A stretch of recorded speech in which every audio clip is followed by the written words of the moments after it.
Welcome to She's All Business. I'm Sophia, and I'm so excited for you to meet our guest today, Eliza Yerry. She's going to talk to us about her life and how she became a stylist and a current lead stylist for Kelly Clarkson. I met Eliza my freshman year of college, and she became such a great mentor and friend in my life and throughout my internship experiences. Eliza, welcome. Thank you so much for being here. Thank you for having me. Yeah, I really want to start off and know about what your current fashion staple is for this season. I don't necessarily have a fashion staple, but I just want everything in like Merlot wine and like deep dark chocolate. That's my goal. I need to purchase some items for sure. I love those colors and like nails. I've been getting, my nails right now are kind of that deep wine, and also like a deep green color is really nice. Like a dark emerald. Yeah.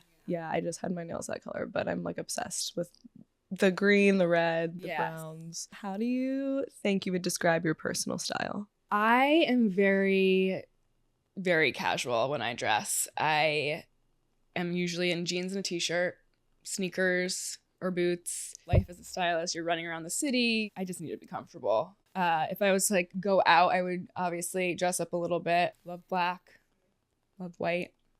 Not very into color, but for me personally, summertime I dabble with some crazy color, but winter and all the rest of the seasons I'm usually in dark colors or white, tan, the neutrals. In high school, I feel like I was trying to dabble a lot with like color, and it just looking back at pictures, I'm like, what was I doing? I mean, I had a in like, I don't know what grade this was, but it was like maybe it was 8th grade. I wore a pink sweater, pink Uggs, and a pleated denim mini skirt from Abercrombie. Love that. Yeah. Yeah. I feel like for me, I'm still trying to figure out my like main style, but I don't know. Yeah. We'll see. I feel like if I get more money, maybe I'll figure it out. Yeah. You'll have more access to that. Yeah. That's my goal, at least.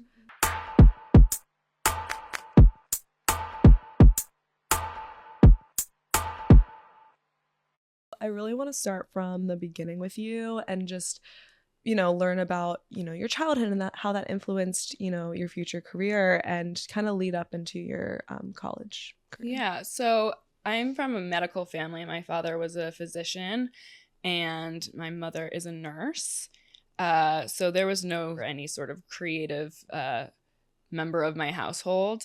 My sister became a kindergarten teacher and now turned principal. And my brother was in finance. So yeah, I just, went to college. I had like a psychology minor and a public relations major. And I saw, for the last 2 years, you could do some sort of fashion minor. And I was always into fashion, like didn't really know that's what I wanted to do. But like, all my friends would come to me, be like, style me for like going out tonight. Like, does this look okay? And like, it just kind of, I was like, oh, I guess I'm kind of good at this. My sister had some connections with some of her friends who were in the creative industry and fashion. And so I went on to intern for Lucky magazine in the fashion closet before Lucky was, doesn't exist anymore. One summer I did a couple months doing Sex and the City 2 wardrobe. Oh, fun. And that was amazing. It was like a warehouse and it was just like, racks and racks of clothes, and like one rack like would extend the whole entire length of the warehouse, and it was like Carrie, Miranda, like all of the, and I was just like, wow, this is like crazy. Was this during college? Yeah. Okay. It was like the summer. Okay. I did all my internships in the summer because I went to Syracuse. It's obviously far upstate, so I didn't have access to the internships like, any of you guys students have here in the city.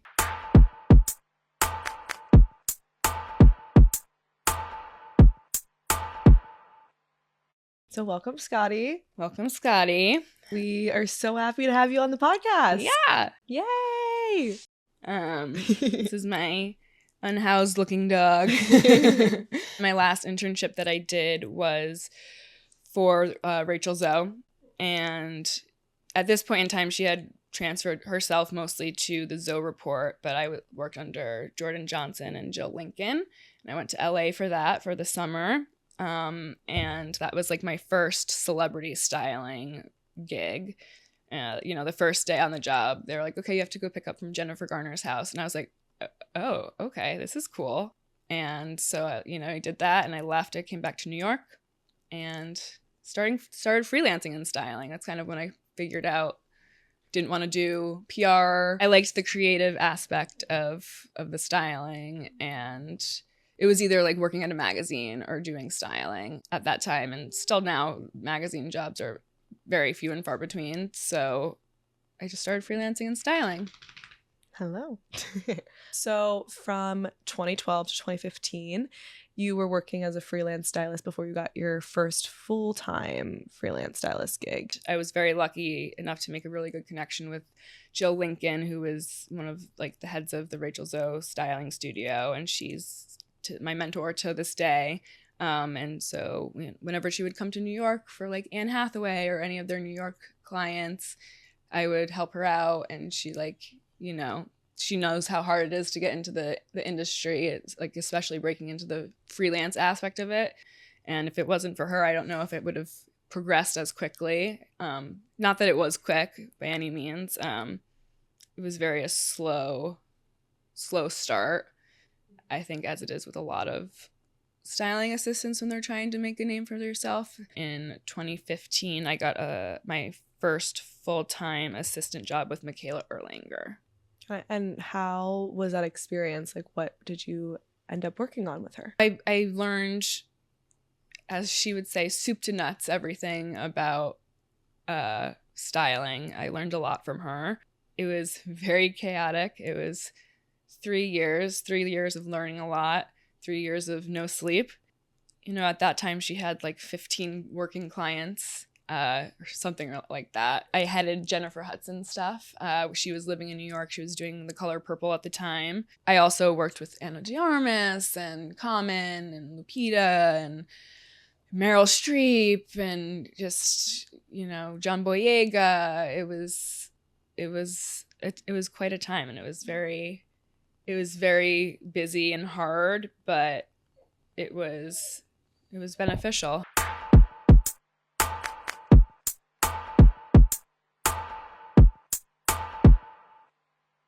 So I would love to hear about some of your experiences as an assistant overall and some people that you were able to work with. I've worked with Amanda Seyfried, Jessica Chastain.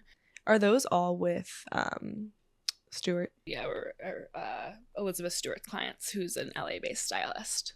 So sometimes I'm her go-to gal on the ground still to this day, helping out because, like I said, it's hard to find good assistants. And even though I'm technically not an assistant anymore, I still will pick up those kind of gigs every once in a while because I love Elizabeth, I love her team, and I love all of her clients. So yeah. You are so amazing, such a great mentor. Like, you've given me so many opportunities, and like one opportunity you gave me was with Elizabeth as well.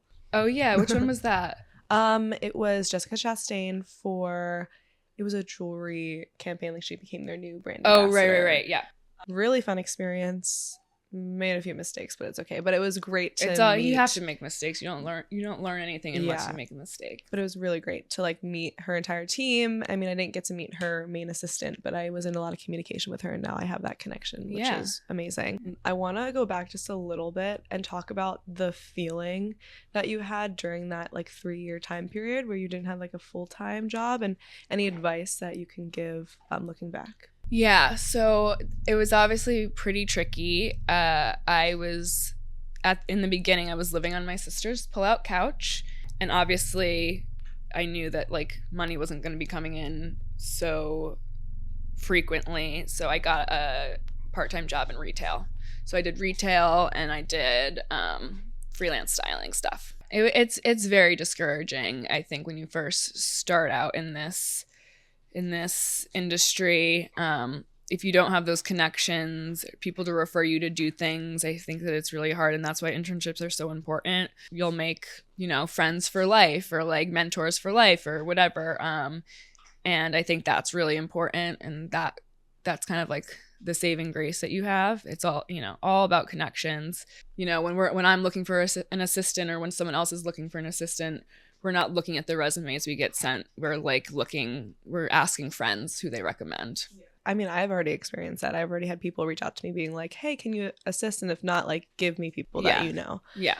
But yeah, no, definitely. I mean, for me, I'm only a junior, and I've been talking about this in some past episodes, but like thinking about graduation and like, what am I doing? Yeah. And just like, okay, I've worked as a stylist a little bit, but like also I want to experience other fashion business realms. I'm just like kind of overwhelmed. I feel like a lot of people my age are just like starting to like really think intensely, like, what is my plan? And it's okay if there's, I think it's okay if there's like not a plan really mapped out, especially in fashion. I mean, you can't have like a long-term plan. Right. I mean, I didn't really know. I came back to New York and I was like, I wonder if this is going to work or not. I was going to try it out.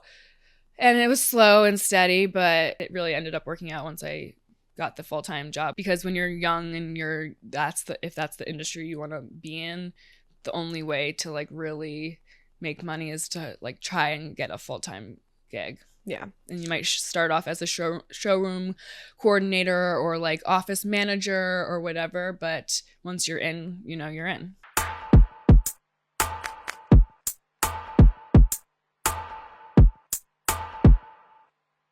So you were an assistant for a while, and then eventually you started your own styling brand and you worked with celebrities and also editorial. When did you start that?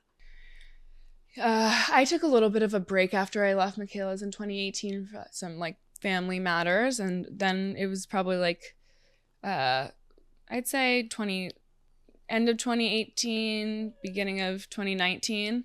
So it was slow, but a lot of the people that I started working with were Broadway actors and actresses.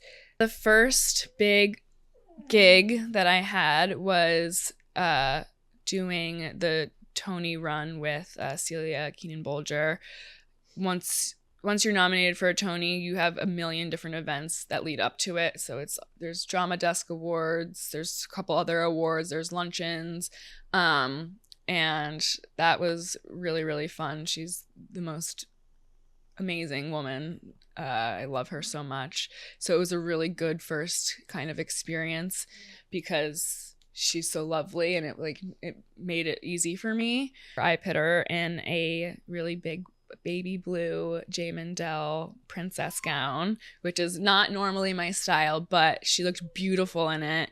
And it was a big ball gown, and that's kind of risky. I don't know, is she gonna win? Is she not gonna win? Is this big gown worth this moment? She's so humble. She was like, I don't know if I'm gonna win, but everyone in the industry was like, she is 100% winning, and she won, and so that was amazing. That was a really, really awesome first big job I had, I think, as a solo. How did you get connected with her? It was actually through a past stylist agent that I had assisted for. Their agent knew that I had left being full-time and I was on my own now, and recommended me for the job. And yeah, so that was, another connection. Yeah. So I'd love to hear about some more people that you styled for your own personal brand. So I worked with Sarah Bareilles for a really long time.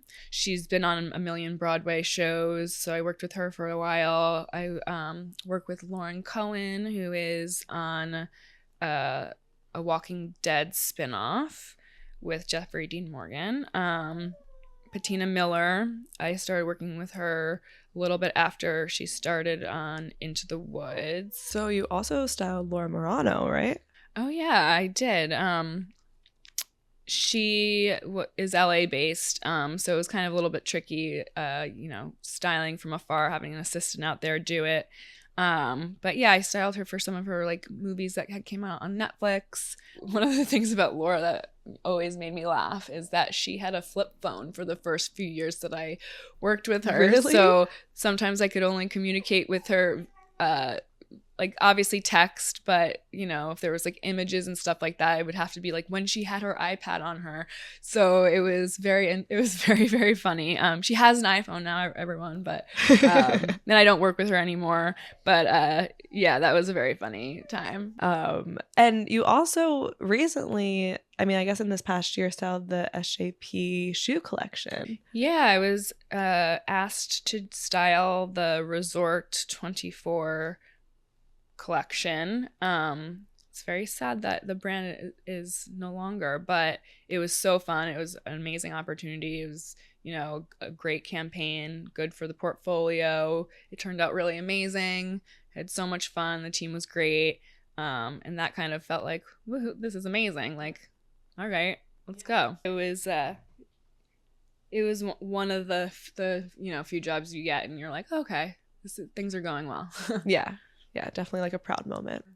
So I know you probably can't talk much about this, but I know that this past Met Gala, you styled the TikTok CEO's wife. How was that experience? Oh, it was great. She's so lovely. This year I put her in an Altazara gown. Anna Wintour actually kind of helped guide her at this time. I styled her the last 2 years ago for it as well, where I sourced, you know, the designer.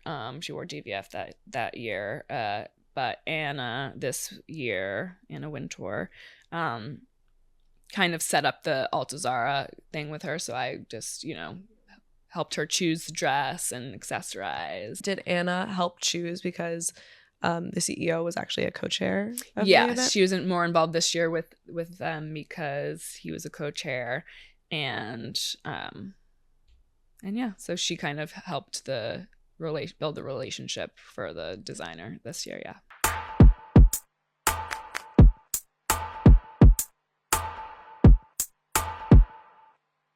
So we have to talk about Kelly Clarkson. Oh, yeah. So you became a lead stylist for her last year. Yeah. So I'm under someone else. There's a creative director above me, but I am lead stylist for it. And yeah, it was a good time to sign on because it was when the strike was happening and there was not a lot of things going on. And finally, this was like the first thing that like came up that like when things started kind of progressing, and I was offered it and I took it, and it's been amazing. It's for like 10 months out of the year, but really like 11 when you wrap it up and all of that. It's a lot of hard work. You have to find an outfit for her to wear, like 180, 160 outfits. Yeah, because it's for her show. Because it's for her talk show. Yep. And we would do other things outside the talk show. She hosted the Rockefeller Center tree lighting, so very busy at the moment. And yeah, looks for the talk show is, you know, a beast in itself. We'll do a fitting and sometimes get 50 outfits in one fitting, which is not normal. That's everyone. Wild. It is not normal.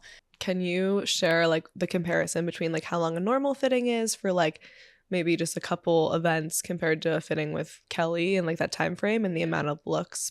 So it's always different per client. Some clients want to try on everything. So I'd say normally, like if I had 2 looks for a client, it'd be like around an hour. 3 looks, maybe around an hour and a half. Once it hits like 5 looks, I'd say maybe 2 hours. It really depends. That's what a usual fitting is. But with Kelly, we'll get 4 hours, knock out, you know, like I said, like 50 looks. It's just changing and okay, next, picture next. Yeah, and like, you know, I think the most we've gotten in one fitting is like close to 60 looks, which is that's insane. Literally like not normal. So I'm really curious how you feel because you and the team for Kelly have completely transformed her look, and on social media, everybody's been buzzing about it. I mean, this past year, she's completely changed, and it just really fits her so well. How does that make you feel? I mean, it's amazing. I love seeing like all of the comments and just like things on her Instagram or someone else's Instagram, just like, oh, the stylist is killing it. It feels great. Very big difference from when she was like previous seasons for her. So it's been cool to see the transformation. I mean, I feel like it's also like a new era for her. I mean, her show used to be in LA, and not that her style was bad before. It was just like she did it for so long, and now that she came to New York, it's a new era for her. So that means new style, and and it's just like a new identity, I feel like, for her. Yeah, it's a different chapter of her life for sure. Yeah, I got an amazing opportunity to work with you. Oh, yeah, so you assisted for one of the fittings, like prepping for one of the fittings when one of the other assistants couldn't do it. Yeah, I think it was in like February or March time, and I got to experience like firsthand pulling in the clothes, and like that was like my first big ever like assistant job. Like I actually had to do a lot of work for that. And I got to experience the fitting and like going through, I think we did like 28 looks at that point.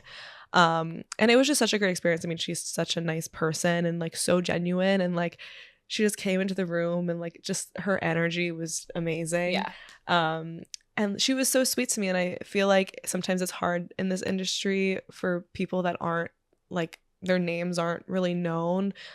Sometimes people don't treat them with a lot of respect, and she came right in the room and introduced herself and was so sweet. She like complimented my necklace and like started to ask me about my family, and just like we got to have like a banter back and forth, which was so nice, and it just made me respect her even more than I already did. So there's nothing better than a client that you feel actually like cares about you and like your life. So yeah, Kelly is definitely one of those people.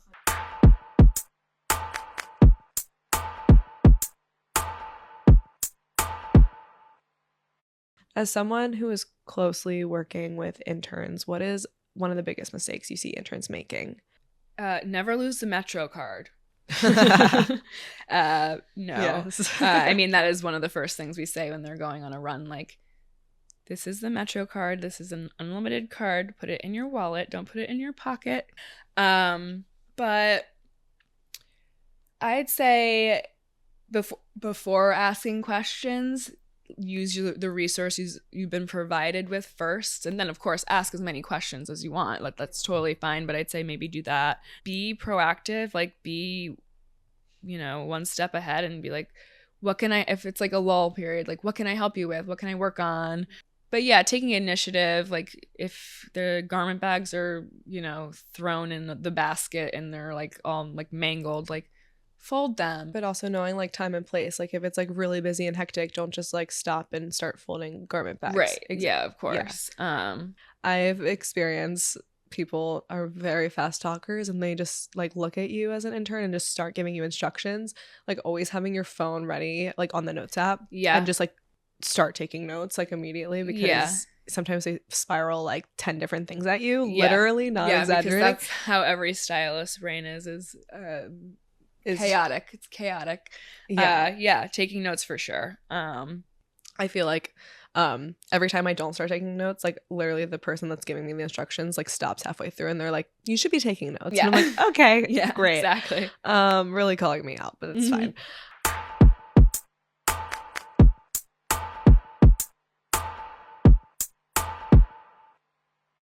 So lastly, I do this on every episode of my podcast with a guest.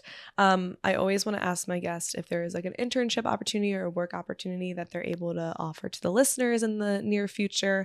I just want to make sure that there's like an actionable thing that the listeners can take from the podcast rather than just advice. Yes. Well, I am currently looking for interns, and I know a couple other people that are looking for interns. So for the spring semester, starting now, and yeah, if you want to send me your resume, it's Eliza@elizayerry.com. Always hiring interns. So if it's something you're interested in and you're a hard worker and, down to help me schlep or help someone else schlep and assist in fittings and do all the behind the scenes work, let me know. Well, thank you so much. And thank you guys so much for tuning in. I hope you guys had a great start to your new year, and I will see you next week.